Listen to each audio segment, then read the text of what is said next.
हाय दोस्तों, नमस्कार। आज हम बात करेंगे लाइफ इंश्योरेंस या मेडिक्लेम। पूरी डिटेल चर्चा करेंगे, एंड तक जरूर देखना। एंड तक देखने के बाद में आप आपकी प्रतिक्रिया जरूर दे सकते हैं इसके अंदर में। मैं Mukesh Joshi, Indian institute of excellence से आप सभी का हार्दिक स्वागत करता हूं। हर सोमवार को एक वीडियो लेके आपके बीच में उपस्थित होता हूं और अलग अलग जानकारी आपके जीवन के अंदर में मैं प्राप्त करवाता हूं।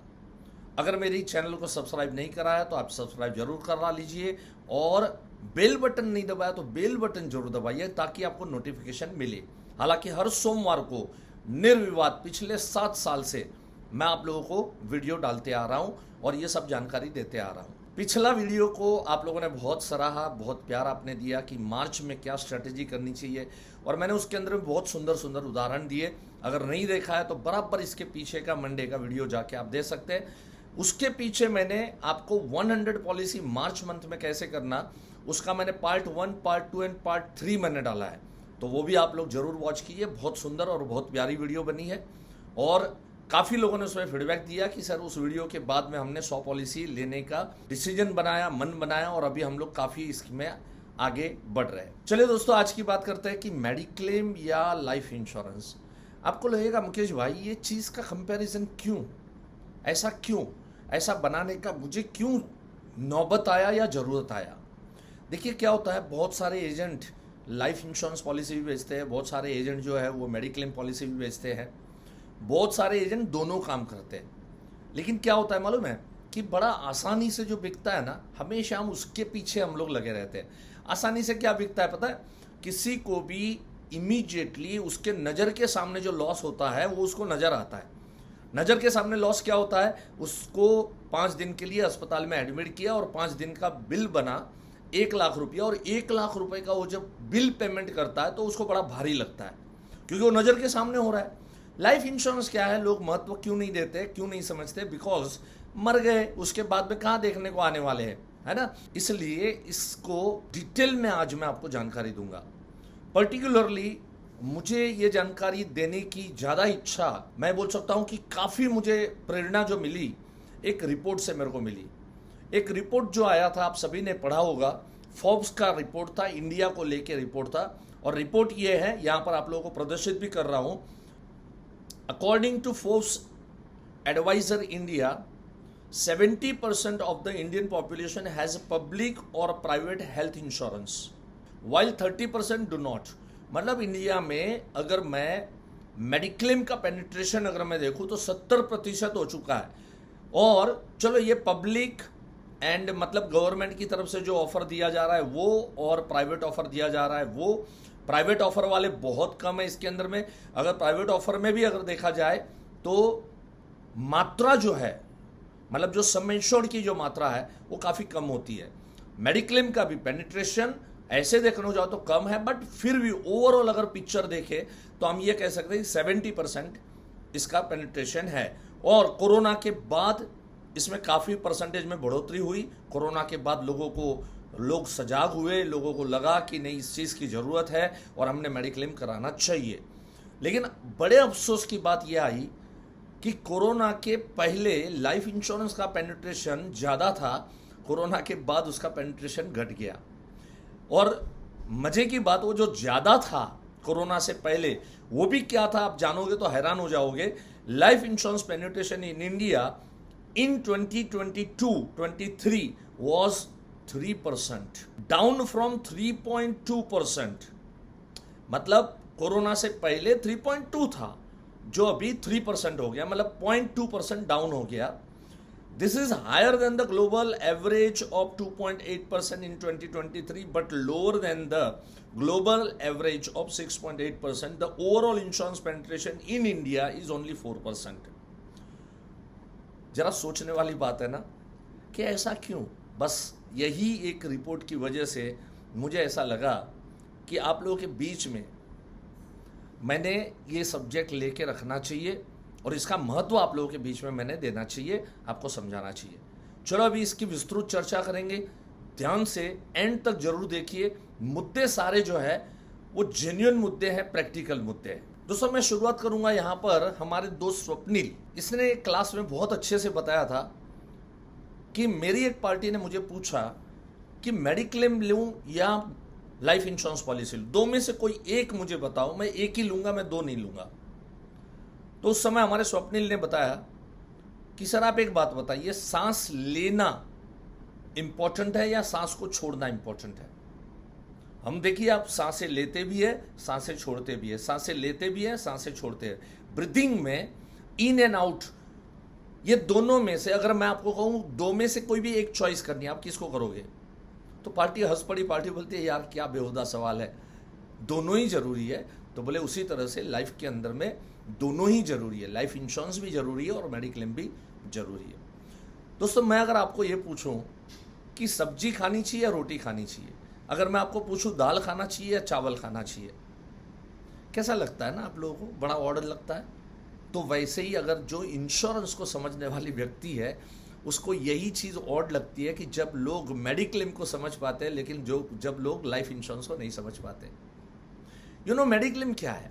मेडिक्लेम ये है कि जैसे पहले मैंने आपको कहा कि मैं अगर अस्पताल में होता हूं या तो मेरा परिवार का कोई भी सदस्य अस्पताल में होता है, तो उस समय पे जो भी 4 दिन 5 दिन का जो बिल है, वो बिल का reimbursement, that is a mediclaim.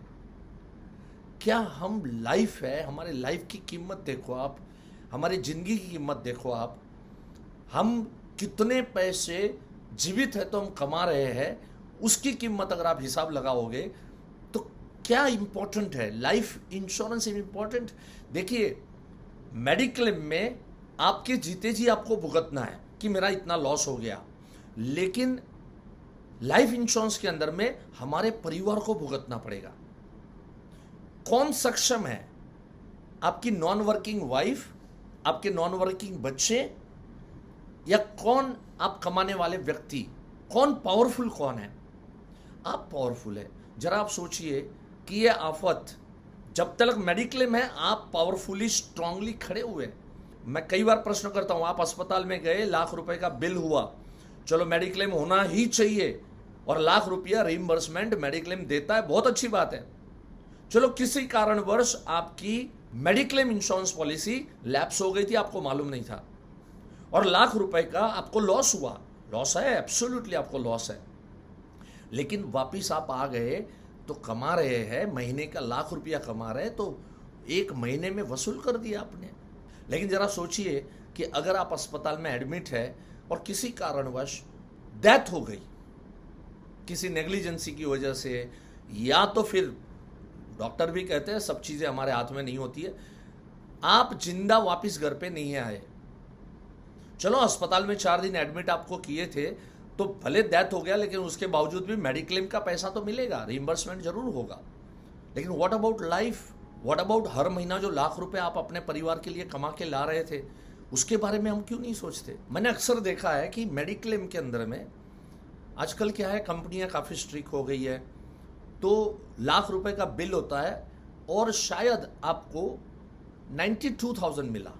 हम लोग लड़ते हैं, हम लोग झगड़ते हैं, हम लोग एजेंट को गुस्सा कर लेते हैं, जिस कंपनी का मेडिक्लेम है उसके सामने हम लोग गालियां बकने लगते हैं, हाँ तुम लोग प्रीमियम बढ़ाते जाते हो, तुम लोग प्रीमियम तो ले लेते हो, लेकिन जब क्लेम आता है तो क्यों 1 लाख रुपया नहीं दिया?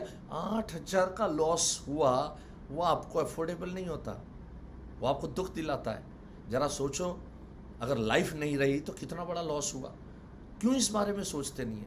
हकीकत में हमारा 70% पेनिट्रेशन अगर लाइफ का होता और 3-4% पेनिट्रेशन हमारा मेडिक्लेम का होता, तो मुझे ये वीडियो बनाने की जरूरत ना पड़ती। हालांकि मैं तो ये कहता हूं दोनों इक्वल होना चाहिए, 70% लाइफ एंड 70% मेडिक्लेम, दोनों इक्वल में होना चाहिए। इसकी भी जरूरत है। मैं क्यों लॉस करूं यार? आज अगर मैं अस्पताल में एडमिट हूं तो मैं क्यों लॉस करूं? अगर उसका हॉस्पिटल बिल का रीइंबर्समेंट मिल रहा है तो मैं लॉस क्यों करूं? ये भी इंपॉर्टेंट है। लेकिन जरा सोचो, बड़ा लॉस किस चीज का है? कभी कभी सोच आती है कि बड़ा लॉस हमें नजर में क्यों नहीं आता, वो छोटा लॉस नजर में आता है। अच्छी बात है, अगर छोटा लॉस नजर में आता है तो बड़ा लॉस तो ज्यादा नजर में आना चाहिए।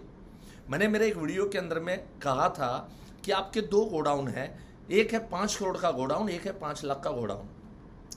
अगर आग लगती है और आप 2 में से किसी एक ही गोडाउन को बुझा सकते हैं, तो आप कौन से गोडाउन को बुझाने जाओगे? 5 लाख के या 5 करोड़ के? ये जो 5 लाख का जो गोडाउन है, that is your mediclaim policy, and 5 crore का जो गोडाउन है, ये आप खुद। एक बहुत सुंदर चुटकुला आया था, प्रश्न पूछा गया था कि आपके जेब से 500 रुपए का नोट गिर गया और आपके जेब से 50 रुपए का नोट गिर गया, तो आप कौन सा उठाओगे? तो किसी ने कहा 500 का उठाऊंगा। बोले बेवकूफ, दोनों उठाना, 50 भी तेरा ही है, 500 भी तेरा ही है। एग्जैक्टली उसी तरह से मैं कहता हूं कि दोनों लॉस उठाना चाहिए, दोनों लॉस इंपॉर्टेंट है। मैं कहीं पर भी ये नहीं कहना चाहता हूं आप मेडिक्लेम बंद कर दो, मेडिक्लेम मत लो, आप मेडिक्लेम ही क्यों ले रहे हो? No boss. अच्छा, ये पेनिट्रेशन ऐसा क्यों? ऐसा इसलिए क्योंकि कहीं ना कहीं मैं एजेंट कम्युनिटी को भी जिम्मेदार मानता हूं इस चीज के लिए, और मानना पड़ेगा आपको, इस चीज का स्वीकार करना पड़ेगा। आज एजेंट शुरू करता है लाइफ पॉलिसी बेचना, उसके बाद में वो हेल्थ इंश्योरेंस पे आता है। अब जब देखता है बड़े आसानी से हेल्थ इंश्योरेंस बिक रहा है, तो धीरे धीरे करके वो लाइफ इंश्योरेंस काम करना बंद कर देता है या तो कम कर देता है, क्योंकि आसान काम सबको अच्छा लगता है। आसान काम, चलो मैं यहां दोनों को जिम्मेदार मैं समझता हूं, आपको भी जिम्मेदार समझता हूं। जो यहां पर कस्टमर है, जो मुझे सुन रहे हैं, वो भी जिम्मेदार उतने ही है जितने एजेंट जिम्मेदार है। अगर एजेंट ऐसा कर रहा है तो क्यों कर रहा है? क्योंकि आप बड़े आसानी से आप समझ नहीं पा रहे what is life policies. Life policy का मतलब है मेरे जीवन का अंत, और उसके बाद में मेरे परिवार को मैं जो कमा रहा था उसमें से कितना मैं रिइंबर्समेंट करके मैं उसको दे सकता हूं। That is the power of life policy. जीते जी हम लोग सोचिए पैसे कमाने के लिए क्या क्या नहीं करते, दिन रात एक करते हैं, मेहनत करते हैं, अनेकों सेक्रीफाइस करते हैं। अगर इतना सेक्रीफाइस करके हम धन कमाते हैं, हमारे ना रहने के बाद अगर हमारा जो कमाने का और एफर्ट करने का जो प्रोसेस था, अगर उसका रिइंबर्समेंट लाइफ पॉलिसी अगर करके दे रही है, तो क्यों नहीं लेना चाहिए? तो फ्रेंड्स, मैंने आपको कहा एक है छोटा लॉस, एक है बड़ा लॉस। छोटा लॉस को आपको निपटना है, बड़े लॉस को फैमिली को निपटना है। अगर जरा सोचिए, छोटे लॉस को आपको निपटने में इतना भारी लगता है, 2, 5, 10 हजार कम मिलता है तो भी आपको दुख होता है, तो जब परिवार को बड़ा लॉस भुगतना पड़ेगा, हर महीने की आती हुई इनकम जो है वो स्टॉप हो जाएगी, जरा सोचो क्या होगा। आप जिस भी एजेंट दोस्त को जानते हो, अगर आपका सिर्फ मेडिक्लेम इंश्योरेंस पॉलिसी है, और आप अगर जिस भी एजेंट मित्र को जानते हो, तो उसको बुलाइए। आपका मेडिक्लेम बेचने वाला भी शायद लाइफ इंश्योरेंस का काम कर रहा है, सामने से आप बुलाइए, और सामने से बुला के आप उसको बोलिए कि मुझे लाइफ इंश्योरेंस पॉलिसी भी लेना है, मुझे बताओ मैंने क्या लेना चाहिए, कैसे लेना चाहिए, किस तरह से मैंने लेना चाहिए, मेरी इतनी इनकम है, मेरा घर का खर्चा इतना है, और ये कितना रिइंबर्समेंट मैंने लेना चाहिए, और किस तरीके से मैंने लाइफ पॉलिसी लेना चाहिए। एक बहुत ही सुंदर उदाहरण अब मैं आपके बीच में यहां पर रख रहा हूं। देखिए, आप कहेंगे हम लाइफ पॉलिसी तो लेके बैठे, हालांकि 3% लेके बैठे या 4% ज्यादा से ज्यादा। अगर आप लाइफ पॉलिसी लेके बैठे तो मेरा आपको एक प्रश्न है, 1 साल अगर घर से आप बाहर जाते हैं, हर महीने का आपका घर का खर्चा है, मान के चलिए कि 20,000 रुपया, तो आप 2,40,000 रुपए आपकी वाइफ को साल भर का दे के जाना है। ऐसा कोई व्यवस्था है कि आपको साल भर का पैसा वाइफ को दे के जाना है, तो आप 2,40,000 दे के जाएंगे। अगर 2 साल के लिए आप जा रहे हैं तो 4,80,000 देंगे, या लगभग 5 लाख रुपया आप अपनी वाइफ को दे के जाएंगे। मैं आपको पूछता हूं, आपका लाइफ पॉलिसी कितना है, इसका सम एश्योर्ड कितना है, इसका अमाउंट कितना है? और मुझे मालूम है आप सब लोग, क्योंकि ये भी मेरे पास रिपोर्ट है कि 97% पॉपुलेशन ने जो पॉलिसी लिया है, उनकी बात कर रहा हूं, 97% पॉपुलेशन ने 5 लाख सम एश्योर्ड से कम लिया है। तो शायद आपका जवाब आएगा 2 लाख सम एश्योर्ड, 3 लाख की पॉलिसी ली है, 5 लाख की पॉलिसी ली है, 4 लाख की पॉलिसी ली। अगर आपने 4 लाख की पॉलिसी ली है तो मैं आपको प्रश्न करता हूं, 1 साल घर से बाहर जाओगे तो 2.5 लाख चाहिए, 2 साल घर से बाहर जाओगे तो 5 लाख चाहिए। लाइफ इंश्योरेंस का मतलब क्या? आप क्या समझे लाइफ इंश्योरेंस? लाइफ इंश्योरेंस का मतलब है सुबह निकले और जिंदा वापस कभी नहीं आए तो मेरी वाइफ को कितने रुपए मिलने चाहिए? 4 लाख रुपए। अरे 1 साल के लिए 2.5 लाख, घर का खर्चा खाली बोल रहा हूं मैं, 2 साल के लिए 5 लाख, जीवन भर के लिए कितना? जरा अपने आप को पूछ लेना। इसका मतलब लाइफ इंश्योरेंस पॉलिसी एनालिसिस करने के बाद में हमको हमारे ज़रूरत के हिसाब से हमको लेनी चाहिए। नहीं कि कोई आया और उसके ऑब्लिगेशन में चलो यार तू आया है तो ले ले 2 लाख का बीमा, ऐसा नहीं होना चाहिए। जो भी मेरे एजेंट दोस्त भी सुन रहे हैं, अपने आप को नॉलेजेबल बनाओ, अपने आप को पावरफुल बनाओ, अपने आप को पार्टियों के सामने उस तरह से पेश करो। पार्टियां नादान है, पार्टियां शायद ना समझ पाए प्रॉपर तरीके से। हमारा काम है, आपका रोल है कि उसको अच्छे से समझाना, अच्छे से उसको गाइड करना और अच्छे से उसको पहले किस चीज़ की ज़रूरत है वो उसको अच्छे से देना। एक लास्ट उदाहरण देके आज के वीडियो को पूरा करूंगा मैं। मेरे एक दोस्त ने मुझे कहा कि मेरे जीजा का मेडिक्लेम लेके आना। मैं जब उनके पास पहुंचा तो पहले मेडिक्लेम पॉलिसी की बात की, मेडिक्लेम पॉलिसी का प्रपोजल फॉर्म भरा। उसके बाद में मैंने उनको पूछा, मैंने कहा मुझे एक बात बताइए कि अब आप यंग है, शायद कोई बीमारी ना हो, अगर बीमारी हो भी तो कोई बहुत बड़ी बीमारी नहीं होगी। आपने 3 लाख का बीमा लिया है, ज़्यादा से ज़्यादा 25,000 30,000 का खर्चा आएगा। ये 25-30 हज़ार खर्चा रिम्बर्स करने के लिए आपने 3 लाख का मेडिक्लेम पॉलिसी मेरे से कराया, ये बराबर है। मैं कहा जरा सोचिए कि अगर ये 30,000 का रीइंबर्समेंट के लिए हम ये बीमा खरीद रहे हैं तो हमारी लाइफ अगर नहीं रहेगी तो वो तो कितना बड़ा लॉस है। एंड अल्टीमेटली ये बात करने से उन्होंने दोनों पॉलिसी मेरे से कराई, जबकि मेरे दोस्त ने बोला था कि खाली और खाली मेडिक्लेम का ही बात करना और मेडिक्लेम बेच के आना। दोस्तों हमारा रोल है, वी आर कंसल्टेंट। हमारा रोल ये है कि को सामने वाले व्यक्ति को उसने जो मांगा, उसने मेडिक्लेम मांगा और मैंने खाली दे दिया तो मैं मेडिकल स्टोर का मालिक हुआ। लेकिन उसने मांगा लेकिन मैंने एनालिसिस करके मैंने अपना प्रिस्क्रिप्शन उसको दिया, तो इसका मतलब मैं डॉक्टर का रोल अदा कर रहा हूं। So be a doctor, behave like a doctor. अभी जो रिसेंटली मेरा बेसिक कोर्स हुआ उसमें भी इन्हीं तरह की अनेकों बातें मैंने बताई। अगर आप वंचित रह गए हैं तो अभी भी रिकॉर्डिंग ले सकते हैं। हमारे एग्जीक्यूटिव नीचे जो नंबर दिए ना उनको फ़ोन कीजिए, ऑनलाइन उसकी रिकॉर्डिंग अवेलेबल है।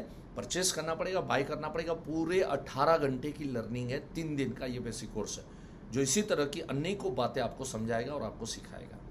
और दोस्तों अगले सोमवार को एक धमाकेदार वीडियो लेके आपके बीच में आ रहा हूँ, और वो ये कि कहीं ना कहीं हम कौन से चक्रव्यूह में फंसे हैं कि हम अच्छा कार्य नहीं कर पा रहे। उसका सही जवाब आपको मिलेगा, क्योंकि मार्च एंड होगा और मार्च एंड के बाद अप्रैल में आपको धमाकेदार काम अगर शुरू करना है तो वो वीडियो आपको वेट करना पड़ेगा और अगले सोमवार की वो वीडियो जरूर आपको देखनी पड़ेगी। आप कौन से चक्रव्यूह में फंसे हैं, आप क्यों काम नहीं कर पा रहे, क्यों एक्सपेक्टेड काम नहीं निकल के आता है, क्या वजह है, कौन सी गलत स्ट्रैटेजी में हम लोग घुसे हैं, ये सब चीज़ों की जानकारी आपको मिलेगी, आपको समझ होगी, आपको एक अंडरस्टैंडिंग का एक लेवल में आपको बताऊंगा। तो अगले सोमवार को मिलते हैं एक नई पावरफुल वीडियो के साथ। Thank you so much, have a nice time, God bless you, love you all, धन्यवाद।